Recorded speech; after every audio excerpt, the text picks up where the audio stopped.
भद्रं कर्णेभिः श्रुयामदेवा भद्रं पश्येमाक्षभिर्यजत्राः स्थिरैरङ्गैस्तुष्टुवागुंसस्तनूभिर्व्यसेमदेवहितं यदायुः स्वस्ति न इन्द्रो वृद्धश्रवाः स्वस्ति नः पूषा विश्ववेदाः स्वस्ति नस्तारक्षो अरिष्टनेमिः स्वस्ति नो बृहस्पतिर्दधातु ॐ शान्ति शान्ति शान्तिः शङ्करं शङ्कराचार्यं केशवं बादरायणं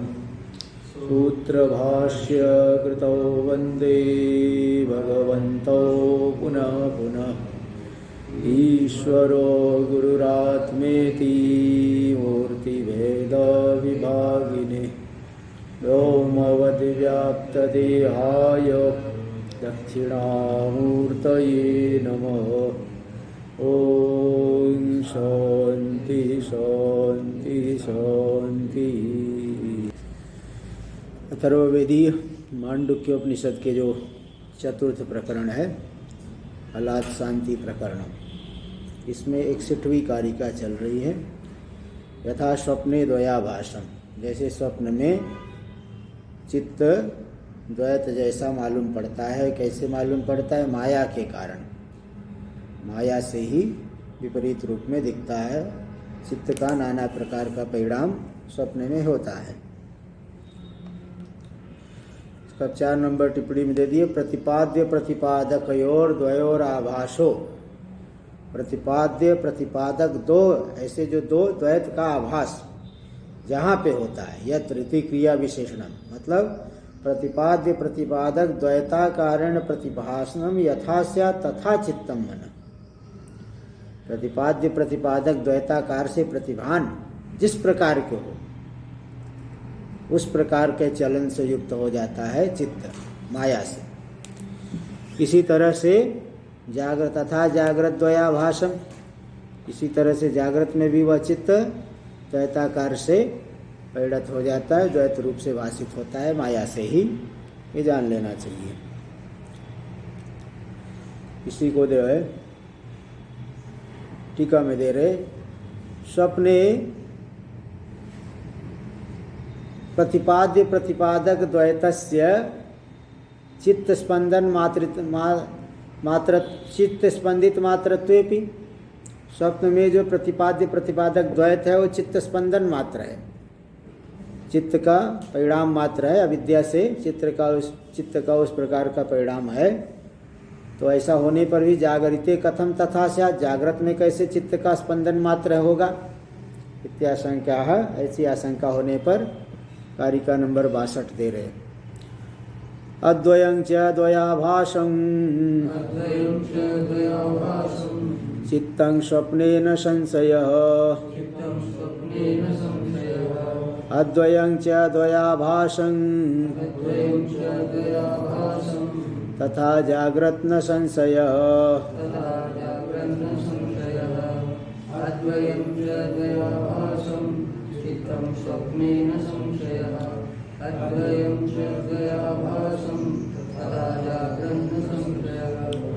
चित्तं स्वप्ने अद्वयं च द्वयाभासं च न संशय। स्वप्न में चित्त अद्वितीय रूप भी है।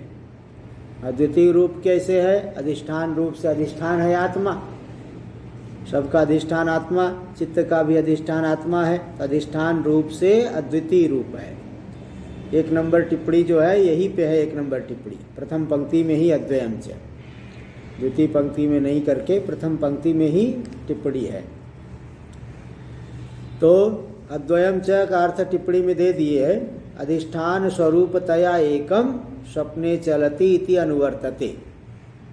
इसलिए प्रथम पंक्ति में ही ये अद्वयम के ऊपर टिप्पणी रहेगा, द्वितीय पंक्ति में नहीं।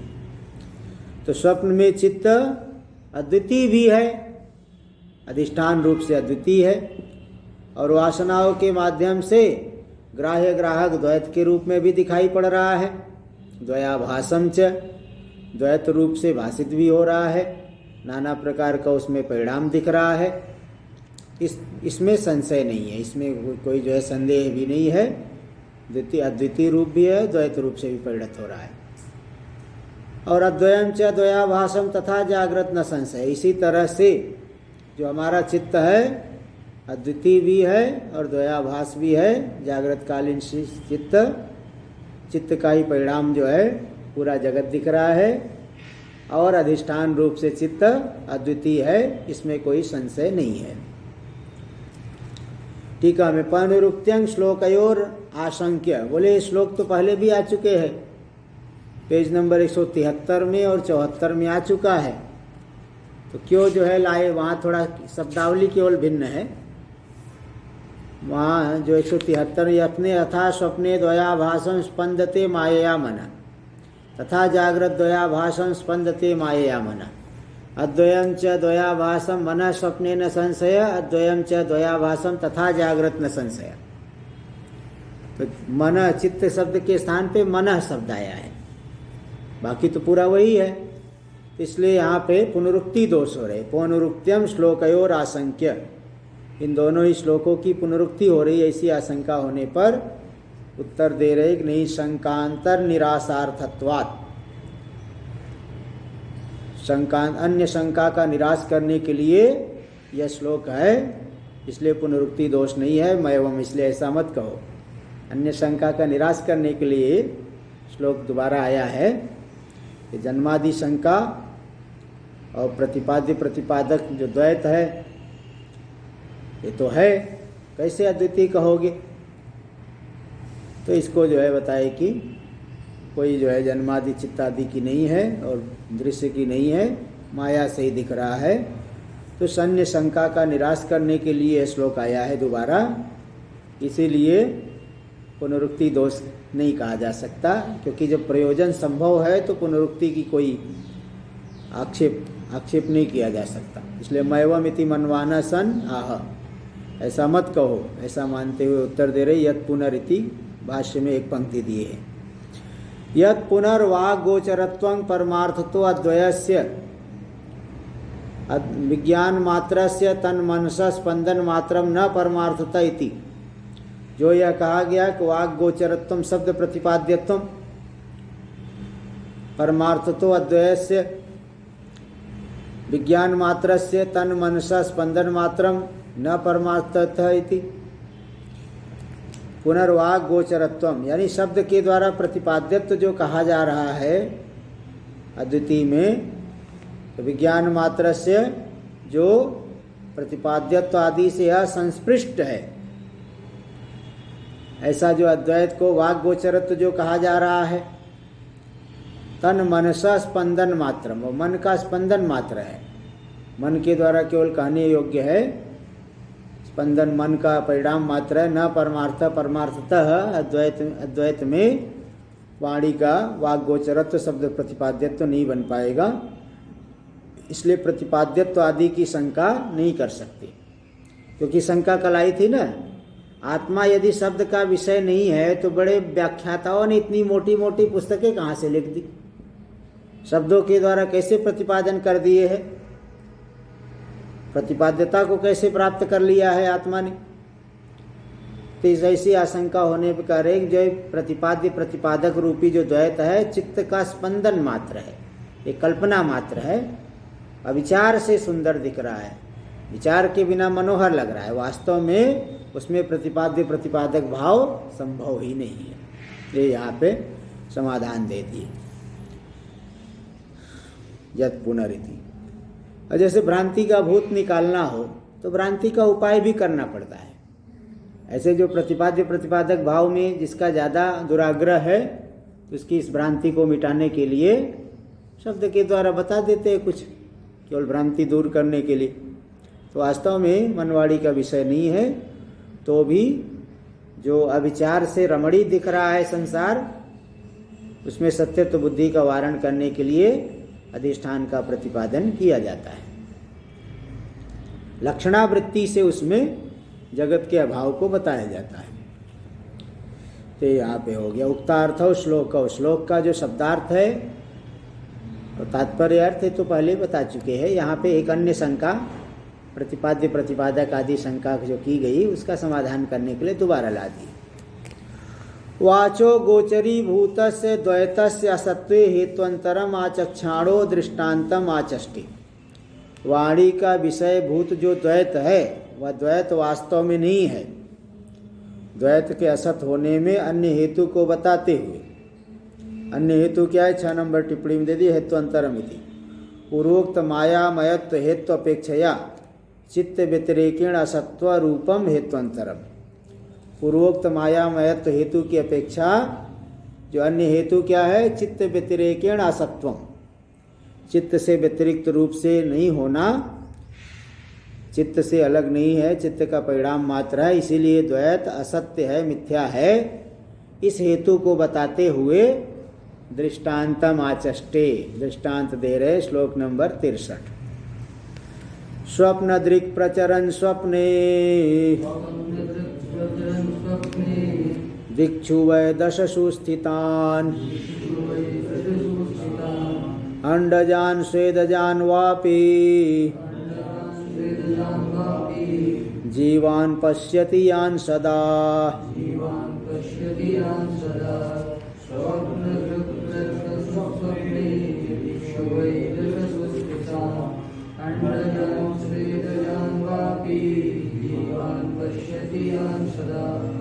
स्वप्न दृक् स्वप्ने प्रचरन्, स्वप्न दिक् स्वप्न में विचरण करता हुआ,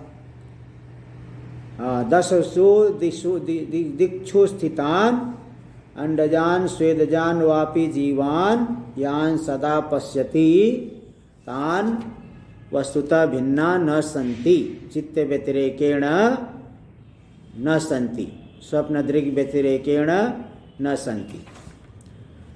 स्वप्न दृष्टा जो है 10 दिशाओं में विचरण करता हुआ, 4 दिशाएं तो मुख्य दिशाएं है ही, पूर्व पश्चिम उत्तर दक्षिण, और 4 जो है कोण दिशाएं भी है, ईशान्य आग्नेय नैऋत्य वायव्य, और 2 ऊर्ध्व अधः, ये 10 दिशाओं में घूमता हुआ। तो 10 दिशाओं में जो 4 प्रकार के जीव, अंडज स्वेदज उद्भिज और जरायुज, यहाँ 2 दे दिया, अंडज और स्वेदज उपलक्षण है, उद्भिज और जरायुज। इन सब अंडज जितने पक्षी आदियों को देखता है, स्वेदज जो है वहाँ भी मच्छर आदि से उत्पन्न हो, मच्छर आदि जो दिखाई पड़ते हैं, और जरायुज जो मनुष्य आदि, गाय भैंस आदि ये सब तो दिखते ही है। उद्भिज वृक्ष आदि जंगल का जंगल दिखाई पड़ता है। तो बहुत से जीवों को देखता है स्वप्नावस्था में। तो ये सभी जीव क्या है, ये जागृत में आने पर तो दिखते नहीं है।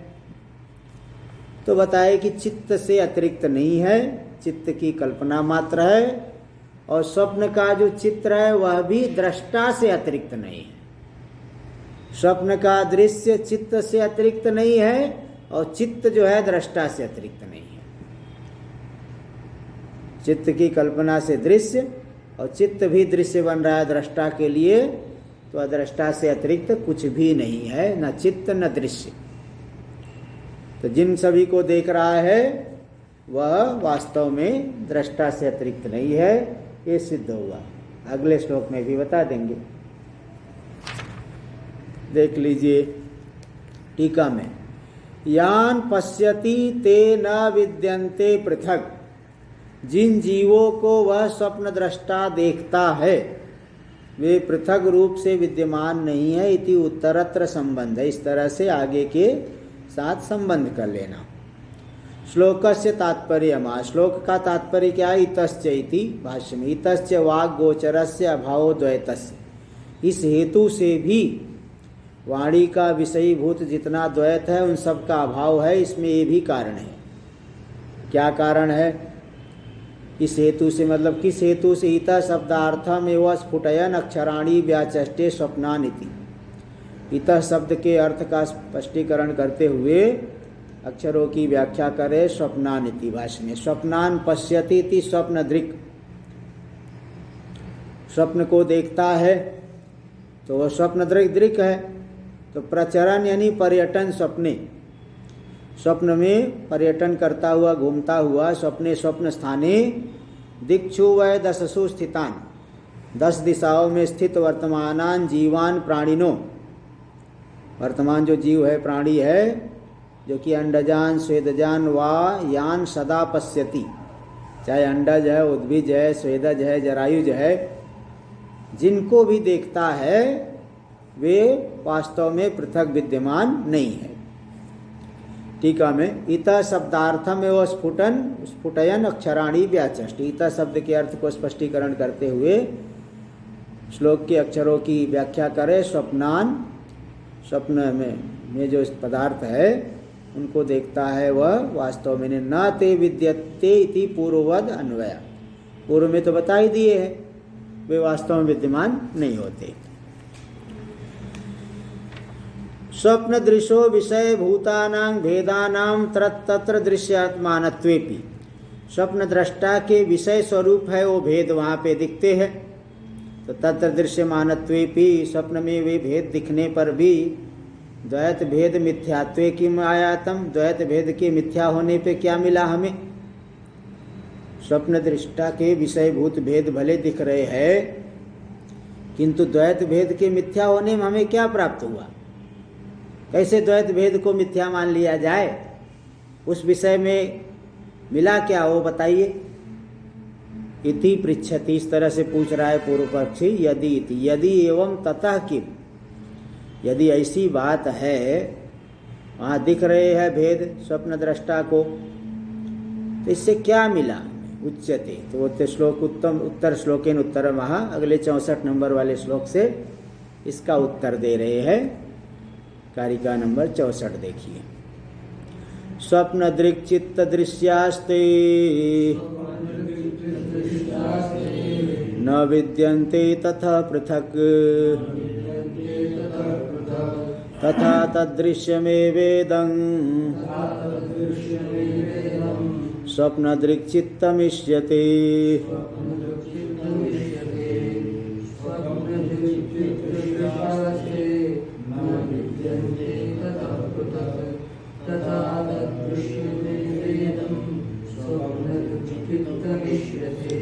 स्वप्न दृक् चित्त दृश्यास्ते, वह जो स्वप्न में दिखने वाले हैं 10 दिशाओं में जो प्राणी है, अंडज स्वेदज उद्भिज जरायुज और अन्य भी जो जड़ पदार्थ है, पत्थर शिला आदि पर्वत आदि, स्वप्न दृष्टा के चित्त के द्वारा दृश्य है। इसलिए जो दृश्य होता है वह उससे पृथक नहीं होता। स्वप्न दृष्टा के चित्त के दृश्य होने से स्वप्न दृष्टा के चित्त से वह पृथक नहीं है। और स्वप्न दृष्टा का चित्त भी दृष्टा से का दृश्य बन रहा है, चित्त भी दृश्य बन रहा है। तथा तदृश्य में वेदम, वह जो है स्वप्न दृष्टा का भी दृश्य बन रहा है वह चित्त, स्वप्न दृष्टा का चित्त, इसलिए वह भी पृथक विद्यमान नहीं है। स्वप्न दृष्टा के चित्त के दृश्य जैसे वे पदार्थ चित्त से पृथक नहीं है, इसी तरह से स्वप्न दृष्टा का चित्त भी दृष्टा का विषय बन रहा है, दृश्य बन रहा है, वह भी दृष्टा से पृथक नहीं है। व्यापक आत्मा में ये सब कल्पित है और थोड़ा सा परिच्छेद मान लो तो अपने से भिन्न सब दिखाई पड़ने लगते हैं। और परिच्छेद न मानो तो भाई सब तो मेरे अंदर ही है। परिच्छेद मान लिए तो अपने से भिन्न, एक शरीर में तादात्म्य कर लिए तो बाकी सब पराये हो गए, शत्रु मित्र हो गए, अपने से भिन्न हो गए। और एक शरीर में तादात्म्य न करो तो सब अपने ही रूप है। तो स्वप्न दृष्टा का चित्त भी दृष्टा का दृश्य बन रहा है और वह दृश्य इससे पृथक, दृष्टा से पृथक नहीं है।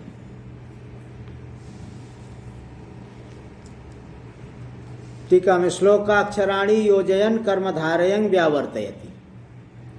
स्वप्न दृक् चित्त दृश्य, स्वप्न दृक् चित्त। यहाँ पे कर्मधारय समास नहीं कि दृष्टा ही चित्त बन गया है, स्वप्न दृष्टा ही चित्त है, ऐसी नहीं बात नहीं, स्वप्न दृष्टा का चित्त स्वप्नेति, स्वप्न दृश्यश्चित्तम इति स्वप्न दृक् चित्तम, षष्ठी तत्पुरुष समास। तेन दृश्यास्ते जीवा, उस चित्त के द्वारा वे नाना प्रकार के जीव दिखाई पड़ रहे हैं। ततस्तस्मात् स्वप्न दृक् चित्तात् पृथक न विद्यन्ते, वह स्वप्न दृष्टा के चित्त से वे पृथक विद्यमान नहीं है, न संति इत्यर्थ, वे वास्तव में अलग नहीं है।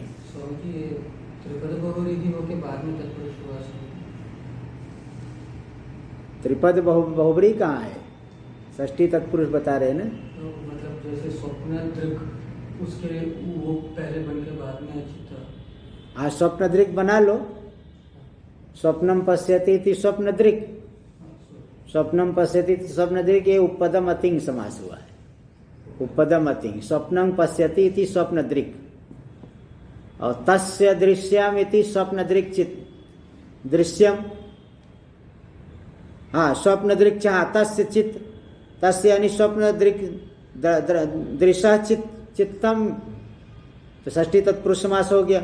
और तेन दृश्य फिर तृतीया तत्पुरुष समास, उपपदम अतिंग के बाद फिर षष्ठी तत्पुरुष समास, फिर तृतीया तत्पुरुष समास, इस तरह से 3 समास हुआ है। देखो आगे दे दिए, तेन दृश्यास्ते जीवा, यानी स्वप्न दृक् चित्तेन दृश्याते जीवा, तस्मात् स्वप्न दृक् चित्तात् पृथक न विद्यन्ते न सन्ति इत्यर्थ। स्वप्न दृष्टा के चित्त से पृथक विद्यमान नहीं वे जीव, इसलिए वह स्वप्न दृष्टा से पृथक नहीं है। स्वप्न दृष्टा के चित्त से पृथक विद्यमान ही नहीं है, इसलिए पृथक क्या होंगे? पृथक विद्यमान हो तो उनकी स्वतः सत्ता हो तो पृथक माना जाए, स्वतः सत्ता है ही नहीं तो क्यों उनको पृथक मानोगे? टीका में, जीवादि भेदानाम स्वप्ने दृश्यमानानाम उक्तानाम, जीवादि भेद जो स्वप्न में दृश्यमान हो रहे कहे जो उक्तानाम, चित्तात् पृथक असत्वम साधयति, वो चित्त से पृथक नहीं है, इसकी सिद्धि कर रहे चित्तमेवेति भाष्य में। चित्तमेव ही अनेक जीवादि भेदाकारेण विकल्प्यते, चित्त ही अनेक जीवादि भेदाकार से विकल्पित होता है, प्रतीयमान होता है, दिखाई पड़ता है। टीका में, तर्हि दृष्टा चित्तम चेति द्वयम स्वप्ने स्वीकृतम, फिर तो आपने 2 मान लिया, दृष्टा और चित्त, दृष्टा अलग चित्त अलग, 2 मान लिया आपने। सिद्धांति करें न इत्याह, ऐसा भी मत कहो। तथा तदपि स्वप्न दृक् चित्तम इदम तदृश्यम एव, इसी तरह से स्वप्न दृष्टा का चित्त भी दृष्टा के लिए दृश्य है। यहाँ भी आप तृतीया ले लेना, तेन स्वप्न दृशा दृश्यम इति तदृश्यम, यहाँ तृतीया तत्पुरुष में स्वप्न दृष्टा के द्वारा जो दृश्य है वह तदृश्य हो गया, तद यानी स्वप्न दृक्। टीका में, तत्शब्दस्य चित्त विषयत्वं व्यावर्तयति, तदृश्यम यानी चित्त दृश्यम नहीं लेना, स्वप्न दृक् दृश्यम, तस्य स्वप्न दृक् को लेना। तेन स्वप्नावस्थस्य चित्तस्य स्वप्न दृक् विषयत्वे फलितम, स्वप्नावस्था वाला जो चित्त स्वप्न दृष्टा का विषय है उसके विषय होने में क्या फलित हुआ? अतः इति भाष्य में, अतः स्वप्न दृक् व्यतिरेकेण चित्तम नाम नास्ति, स्वप्न दृष्टा से अतिरिक्त रूप से चित्त है ही नहीं, चित्त नहीं है, ये दिखा सिद्ध कर दिए 64 नंबर श्लोक में, ये पूरा हो गया। दृष्टांत निविष्टम अर्थम दार्ष्टान्तिके योजयति, दृष्टांत में जो अर्थ निविष्ट है उसको दार्ष्टान्तिक में जो योजना करके बता रहे चरण इत्यादि ना। श्लोक नंबर 65, चरण जागरिते जाग्रद दिक्षु वै दशसु स्थितान् अंडजान स्वेदजान वापि जीवान् पश्यति यान् सदा।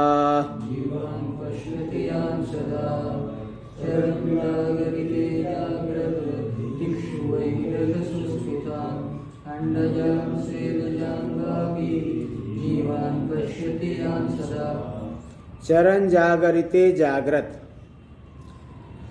दिक्षु वै दशसु स्थितान। जागृत अवस्था में विचरण करता हुआ जो जागृत का साक्षी है, जागृत है, वह जाग रहा है ना, देख रहा है, इसलिए जागृत कर रहे हैं। तो जागृत अवस्था वाला जो पुरुष है, जागृत अवस्था में विचरण करता हुआ, जैसे स्वप्न में बताए वही अब जागृत में ला रहे हैं। वहाँ बताया कि जैसे स्वप्न में 10 दिशाओं में घूमता हुआ चारों प्रकार के जीवों को देखता है, जड़ पदार्थों को देखता है, वे सभी पदार्थ चित्त से अलग नहीं है, और चित्त भी दृष्टा का दृश्य बनने से दृष्टा से अलग नहीं, अद्वैता हो गया। ऐसे ही यहाँ पे जागृत अवस्था वाला जो पुरुष है, वह जागृत में विचरण करता हुआ 10 दिक्षु स्थितान, 10 दिशाओं में स्थित जो जीव है, कौन? अंडजान स्वेदजान, जो अंडे से उत्पन्न है, स्वेद से उत्पन्न है, ये दोनों उपलक्षण हो गए। उद्भिज और जरायुज के भी ले लेना, ये नहीं केवल पक्षी को ही देखेगा और आदमी को देखने पे आंख बंद कर लेगा, ऐसी कोई बात नहीं है, सभी को देखेगा। उपलक्षण विधेया यहाँ केवल 2 को ही बताया गया, उपलक्षण विधेया बाकी को ले लेना, 2 को बताने पर उपलक्षण विधेया अन्य को भी ले लेना है। तो अंडज स्वेदज और उद्भिज जरायुज जितने जीव है, उन सभी जीवों को 10 दिशाओं में वह जागृत पुरुष देखता है। तो केवल पुरुष जीवों को ही नहीं देखता, और जड़ पदार्थों को भी देखता है। तो सभी के सभी चित्त के दृश्य है, इसलिए चित्त से पृथक नहीं है। और वही नियम वो आगे बताए, चित्त भी दृष्टा का दृश्य है, इसलिए वह चित्त भी दृष्टा से पृथक नहीं है, ये भी समझ लेना है। आगे देख लीजिए टीका में, जागृत अवस्थो ही पुरुषो, जागृति अवस्था यस्य स जागृत अवस्था।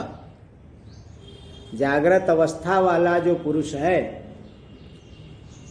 तो यान जीवान पश्यति, वह जिन जीवों को देखता है, इत्यत्र जीव शब्देन कार्यकरण संघाता गृह्यन्ते। यहाँ पे जीव शब्द से कार्यकरण संघात, शरीर इंद्री का समुदाय रूपी जो जीव को लेना। क्यों? चेतन के क्यों नहीं लेना है? बोले चेतना नाम दृश्यत्वा भाव, चेतन तो थोड़ी दिखाई पड़ेगा, कहाँ चेतन है बताओ? चेतन क्या है? हाथ पर शरीर आदि को ही देख करके सिर हिला रहा है, घूम रहा है, तब कहोगे कि चेतन है। अब शुद्ध चेतन कहाँ घूम रहा है बताओ? दिखा दो, नहीं दिखा पाओगे। श्लोकाद्वय विवक्षितम अनुमान द्वयम आरचयति। 2 श्लोकों में जो 2 अनुमान विवक्षित है, उस 2 अनुमान की रचना करे। जागृत इति भाष्य में, जागृत इति भाष्य में, जागृतो दृश्या जीवा, जागृत के जो दृश्य है जीव, चित्ता व्यतिरिक्ता, चित्त से अतिरिक्त नहीं है। चित्त की जिसके दृश्य है वो इससे अतिरिक्त नहीं है। और चित्ते क्षणीयत्वात्, यहाँ देखो अनुमान सूचित हो गया, पूरा अनुमान दे रहे हैं। ये 2 अनुमान यहाँ सूचित कर रहे हैं। जागृतो दृश्या जीवास चित्ता व्यतिरिक्तास चित्ते क्षणीयत्वात्, स्वप्न दृक् चित्ते क्षणीय जीववत्। यत्र यत्र चित्ते क्षणीयत्वम तत्र तत्र चित्ता व्यतिरिक्तत्वम। जो जो चित्त का विषय बनता है वह चित्त से अतिरिक्त नहीं होता। जैसे स्वप्नावस्था में चित्त का दृश्य जो जीव, अंडज स्वेदज उद्भिज जरायुज जो जीव, वह चित्त का क्षणीय विषय है, इसलिए चित्त से अतिरिक्त नहीं है, वो देखा गया है। तो जागृत के जो दृश्य जीव है वह भी चित्त का विषय होने से, चित्त का दृश्य होने से चित्त से व्यतिरिक्त नहीं है। ठीक है, मैं देख लीजिए। अक्षर व्याख्यानम, अच्छा वो दूसरा भी अनुमान देख लीजिए। तच्च जीवे क्षणात्मकम चित्तम, जीव को विषय करने वाला जो चित्त है, जीव का इक्षण रूपी ज्ञान रूपी जो चित्त है, तद्द्रष्टुर व्यतिरिक्तम, तद्द्रष्टुर व्यतिरिक्तम ऐसा पाठ है, न की जगह तद्द्रष्टुर व्यतिरिक्तम, वह उसके दृष्टा से व्यतिरिक्त नहीं है। क्योंकि दृष्टे दृश्यत्वात् स्वप्न चित्तवत दृष्टा से अव्यतिरिक्त, दृष्टा का जो यत्र दृष्टि दृश्यत्वम तत्र तत्र द्रष्टुर व्यतिरिक्तत्वम, जो दृष्टा का दृश्य है वह दृष्टा से भिन्न नहीं होता। जैसे स्वप्न का चित्त दृष्टा से व्यतिरिक्त नहीं है, दृष्टा का दृश्य है दृष्टा से व्यतिरिक्त नहीं है, तो जागृत का चित्त भी दृष्टा का दृश्य होने से दृष्टा से व्यतिरिक्त नहीं है। टीका में देख लीजिए। अक्षर व्याख्यानम तो दृष्टांत व्याख्याने नैव स्पष्टत्वात्, अक्षर की व्याख्या जो है वो दृष्टांत की व्याख्या से स्पष्ट हो गई। स्वप्न वाला बता दिए तो जागृत वाला भी वैसे ही समझ लेना। इसलिए न पृथक अपेक्षितम, पृथक यहाँ पे एक एक अक्षर की व्याख्या करने की आवश्यकता नहीं। इति विवक्षित्वा, इस विवक्षा से उत्तर दे रहे उक्तार्थम अन्यत, बाकी सब बातें उक्तार्थ है कह दी गई है। आगे दृश्य दर्शन व्यतिरेक ग्राहक प्रमाण प्रतिहतम हेतु द्वयम, दृश्य और दर्शन के भेद का ग्राहक जो प्रमाण, उस प्रमाण से प्रतिहत है दो हेतु, चित्ते क्षणीयत्वम दृष्टे दृश्यत्वम। ये दोनों हेतुओं के द्वारा आपने अद्वैत को सिद्ध कर लिया, दृष्टा से व्यतिरिक्त कुछ है ही नहीं। वो दृश्य जो है चित्त से अतिरिक्त नहीं है, चित्त जो है दृष्टा से अतिरिक्त नहीं है, पूरा अद्वैत ला दिए। तो किंतु ये जो दृष्टा दर्शन के व्यतिरेक का ग्राहक प्रमाण है, क्या प्रमाण है? प्रत्यक्ष आदि प्रमाण। घटम हम पश्यामी, मैं घट को देखता हूँ, घट अलग है, घट का ज्ञान अलग है, देखने वाला मैं अलग हूँ। ते जो दृश्य दर्शन व्यतिरेक ग्राहक प्रमाण, दृश्य अलग है, दर्शन अलग है, दृष्टा अलग है, इन सब का भेद है। उस भेद का ग्राहक प्रमाण से प्रतिहत है दोनों हेतु। पहला हेतु क्या था? चित्ते क्षणीयत्वम, दूसरा हेतु है दृष्टे दृश्यत्वम। दोनों हेतु जो है प्रत्यक्ष प्रमाण से बाधित हो रहे हैं। एक नंबर टिप्पणी में दे दिए, प्रमाण प्रतिहतम विधि घट तज ज्ञानादेर भेद ग्राहक प्रमाणम। घट और घट के ज्ञान आदि के भेद को ग्रहण करने वाला प्रमाण क्या है? अनुभव रूपी प्रमाण। घटम अहम पश्यामी इति अनुभवात्मकम, मैं घट को देखता हूँ, ये अनुभव रूपी अनुभवात्मक प्रमाण है। तद बाधितम, उसके द्वारा बाधित हो रहा है दृष्टि दृश्य दर्शन का भेद। उसके द्वारा उसके द्वारा बाधित हो रहा है ये दोनों हेतु, और दृश्य दर्शन का भेद सिद्ध हो रहा है। भेद का ग्राहक प्रमाण है, उसके द्वारा दोनों हेतु यानी दोनों अनुमान बाधित हो रहे हैं, अभेद नहीं कर पाओगे। इत्याशंका, ऐसी आशंका होने पर उत्तर देने के लिए अगला श्लोक ला रहे हैं 66 नंबर। अच्छा 66 नंबर एक साथ में है। अच्छा 66 नंबर अभी रह गया है, अभी रह गया। 65 और 66 दोनों एक साथ में दे दिए। 66 नंबर श्लोक हम नहीं पढ़े थे, देख लीजिए। जागृत चित्ते क्षणीयास्ते न विद्यन्ते ततः पृथक् तथा तदृश्यमेवेदं जागृतश्चित्तमिष्यते।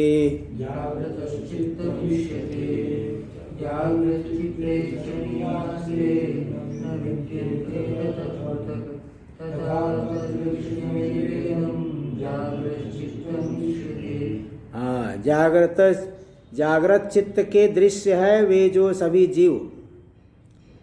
अनुमान तो आ ही गया है, जागृत चित्त के दृश्य है कौन? वे सभी दिखने वाले दसों दिशाओं वाले जीव, वे चित्त से पृथक नहीं है। वैसे ही जागृत चित्तम, जागृत पुरुष का चित्त भी और दृष्टा का दृश्य ही है, इसलिए दृष्टा से भिन्न नहीं है। ये तो आ गया पूरा।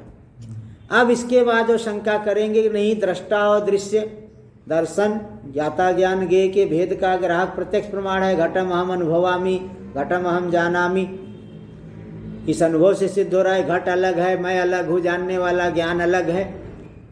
घट अलग है तो घट का ज्ञान होता है, घट हमेशा रहता है लेकिन जब देखेंगे तो ज्ञान होता है, और जानने वाला मैं हूँ। इस प्रत्यक्ष अनुभव से ये जो आप पहले अद्वैत सिद्ध करना चाहते थे अनुमान के द्वारा, वह अनुमान बाधित हो रहा है। ये इस अनुभव प्रमाण से बाधित है दोनों हेतु, चित्ते क्षणीयत्वम और दृष्टि दृश्यत्वम। आप अभेद नहीं सिद्ध कर पाओगे, ऐसी आशंका होने पर उत्तर दे रहे कारिका नंबर 67। उभे ह्यन्योन्य दृश्येते किम तदस्तीति नोच्यते लक्षणा शून्यमुभयं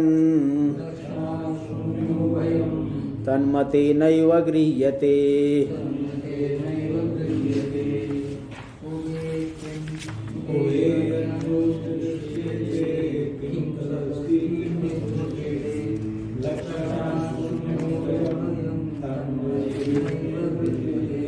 उभे अन्योन्य दृश्येते,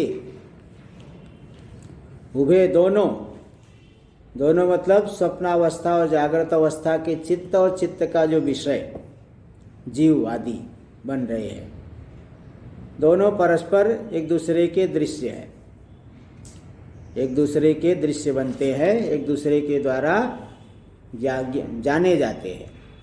विषय और विषयी, विषय से विषयी की सिद्धि, विषयी से विषय की सिद्धि, दोनों एक दूसरे के द्वारा ज्ञापित होते, अन्योन्य के द्वारा ग्राह्य होते हैं। विषय को लेकर के चित्त कहा जाता है, चित्त को लेकर के दृश्य कहा जाता है, तो दोनों एक दूसरे के द्वारा सिद्ध हो रहे हैं ना, एक दूसरे के द्वारा, एक दूसरे के सापेक्ष है, अन्योन्य दृश्य है। तो दोनों अन्योन्य दृश्य हो गए, तो किम तद अस्ति, वे क्या है, वास्तव में है क्या, ये जानने के लिए जिज्ञासा होगी। तो जब जिज्ञासा होगी तो फिर क्या करेंगे, जानने के लिए किसी बड़े आदमी के पास जाना पड़ेगा। ये नहीं कि घर में बैठे बैठे ज्ञान हो जाएगा।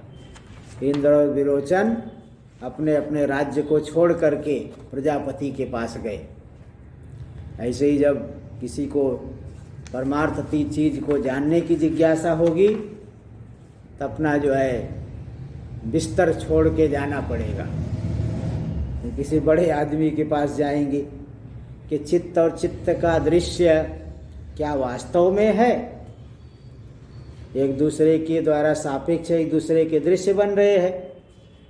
विषय के द्वारा विषय की सिद्धि, विषय के द्वारा विषय की सिद्धि, चित्त से दृश्य और दृश्य होने से दृश्य विषयक चित्त सिद्ध हो रहा है। तो दोनों वास्तविक है क्या, तो विवेकी लोग बताते न उच्यते इति न उच्यते, बोले नहीं, बिल्कुल नहीं, इनको सत्य नहीं मान लेना भाई। कि लक्षणा शून्यम, लक्षण का अर्थ यहाँ प्रमाण लेना पड़ेगा। लक्ष्यते अनया इति लक्षणानि प्रमाणम, बोले जो चित्त और चैत्य, विषय और चित्त दोनों ही प्रमाण से रहित है, दोनों के होने में प्रमाण नहीं है, सद नहीं, असद नहीं, उभय नहीं, बल्कि अनिर्वचनीय है। दोनों ही अनिर्वचनीय है, मिथ्या है। क्योंकि घट ज्ञान के बिना घट की सिद्धि नहीं और घट के बिना घट ज्ञान की सिद्धि नहीं।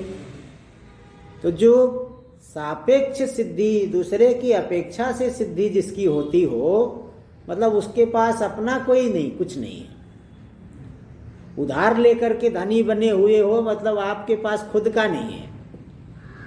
अन्य की अपेक्षा से सिद्ध हो रहे हो, मतलब आपका आप में आप वस्तुतः नहीं हो, क्योंकि अन्य की अपेक्षा से सिद्ध हुए ना। दूसरे के सहायता से खड़े हो, मतलब अपने पैर पे नहीं खड़े हो पा रहे, तभी तो दूसरा पकड़ के खड़ा हुआ है। तो जो अपने पैर पे ना खड़ा हो, उसको कैसे सत्य मान लिया जाए। घट के बिना घट का ज्ञान नहीं होगा, घट ज्ञान, हाँ, घट के बिना ज्ञान नहीं, और ज्ञान के बिना घट की सिद्धि नहीं। तो जब परस्पर एक दूसरे से सिद्ध हो रहे हैं, तो सत्य किसको मानोगे, सत्य नहीं मान सकते। फिर दिखाई कैसे पड़ रहा है, ये भी तो समस्या हो रही है। हमको तो दिख रहा है संसार, आप कहते हो है नहीं। तो उत्तर दे रहे हैं उभयम लक्षणा शून्यम तन्मते नैव गृह्यते। तन्मत मतलब तच्चित्तता, जितना जो है संसार के विषयों को ग्रहण करते करते करते करते तन्मय हो गए है, विषय जो है चित्त में बैठ गया है, चित्तता आ गई। किसी का बारंबार चित्त चिंतन करते करते करते रागस्व द्वेष द्वेष से सब चारों तरफ वही दिखने लगता है। जैसे कंस जो है कृष्ण का चिंतन करते करते हर जगह कृष्ण ही कृष्ण दिखाई पड़ रहे हैं। कोई व्यक्ति जो है वो जिससे डरता है तो जरा सा आवाज होने पे कहीं से अरे लगता है वो आ गया क्या। तो तन्मय चित्त तच्चित्तता से वो सब जगह वही दिखाई पड़ेगा। तो हमारे चित्त में जो है विषय घर के कर गया है, सब जगह द्वैत ही द्वैत हमें दिख रहा है, और जिसका चित्त समाहित हो गया है उसे द्वैत नहीं दिखाई पड़ेगा। तो बस यही बात है, तो इसको हम लोग आगे कल करेंगे। ओम भद्रं कर्णेभिः शृणुयाम देवाः, भद्रं पश्येमाक्षभिर्यजत्राः, स्थिरैरङ्गैस्तुष्टुवागुंसस्तनूभिर्व्यसेम देवहितं यदायुः। स्वस्ति न इन्द्रो वृद्धश्रवाः, स्वस्ति नः पूषा विश्ववेदाः, स्वस्ति नस्तारक्षो अरिष्टनेमिः, स्वस्ति नो बृहस्पतिर्दधातु। ओम शांति शांति शांति। शंकरं शंकराचार्यं केशवं बादरायणं सूत्रभाष्य कृतौ वन्दे भगवन्तौ पुनः पुनः। ईश्वरो गुरुरात्मेति मूर्तिभेदविभागिने व्योमवद्व्याप्तदेहाय दक्षिणामूर्तये नमः। ओम शांति शांति।